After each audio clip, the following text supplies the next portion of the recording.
শিক্ষামন্ত্রীর পদত্যাগ সহ ৩ দফা দাবিতে আজ মঙ্গলবার সকালে বগুড়ায় বিক্ষোভ করেছে এইচএসসি পরীক্ষার্থীরা।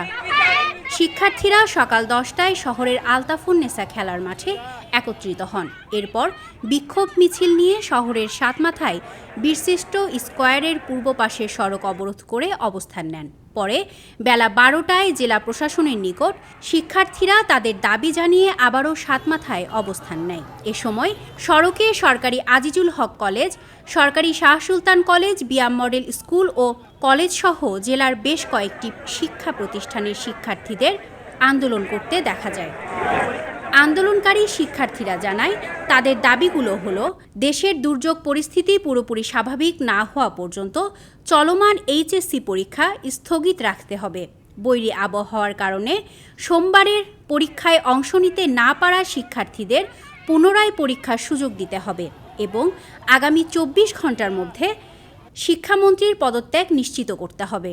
আবহাওয়ার মধ্যে আমাদের যে পরিস্থিতি, শিক্ষামন্ত্রী তো একটা কেন্দ্রে ভিসা পুরো গেল না। আমাদের কোয়েশ্চেন প্যাটার্ন এত হার্ড কেন করবে? এটা কোনো বোর্ড স্ট্যান্ডার্ড কোয়েশ্চেন? আমাদের দাবি মিলনের পদত্যাগ করতে হবে, আমাদের পরীক্ষা স্থগিত করতে হবে। আমরা চাই শিক্ষামন্ত্রীর পদত্যাগ, আমরা চাই ফিজিক্স পরীক্ষা বাতিল হোক। সেই 90s যুগ নিয়ে পড়ে আছে, উনি হেলিকপ্টার দিয়ে কি করছে ওটা নিয়ে পড়ে আছে উনি, কিন্তু এটা 90s যুগ না। কর্মসূচির এক পর্যায়ে বিএনপির জাতীয় নির্বাহী কমিটির সদস্য আলী আজগর তালুকদার হেনা বলেন, শিক্ষার্থীদের দাবিগুলো তিনি প্রধানমন্ত্রীর কাছে পৌঁছে দেওয়ার চেষ্টা করবেন এবং প্রধানমন্ত্রী নিশ্চয়ই যৌক্তিক দাবিগুলো বিবেচনায় নেবেন। তোমাদের দাবি দেওয়া পেশ করলে আমরা তাৎক্ষণিকভাবে প্রধানমন্ত্রীর কার্যালয়ে পৌঁছে দেবো। আশা করছি তোমাদের সমস্ত যৌক্তিক দাবিগুলো উনি সহানুভূতিশীলভাবে পর্যবেক্ষণ করে ব্যবস্থা নেবেন ইনশাআল্লাহ।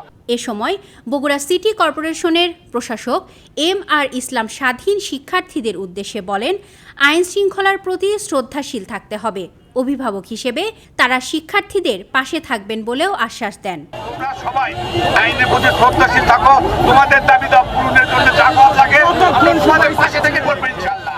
প্রশাসনের পক্ষ থেকে শিক্ষার্থীদের দাবিগুলো ঊর্ধ্বতন কর্তৃপক্ষের কাছে পৌঁছে দেওয়ার আশ্বাস দেওয়া হলে আন্দোলনরত শিক্ষার্থীরা কর্মসূচি শেষ করে শান্তিপূর্ণভাবে সড়ক ছেড়ে চলে যান। এতে সাতমাথা এলাকায় যান চলাচল স্বাভাবিক হয়। পরবর্তীতে আন্দোলনরত শিক্ষার্থীরা তাদের দাবি তুলে ধরে বগুড়া সিটি কর্পোরেশনের প্রশাসকের কাছে একটি স্মারকলিপি পেশ করেন। অনলাইন ডেস্ক, দৈনিক করতোয়া।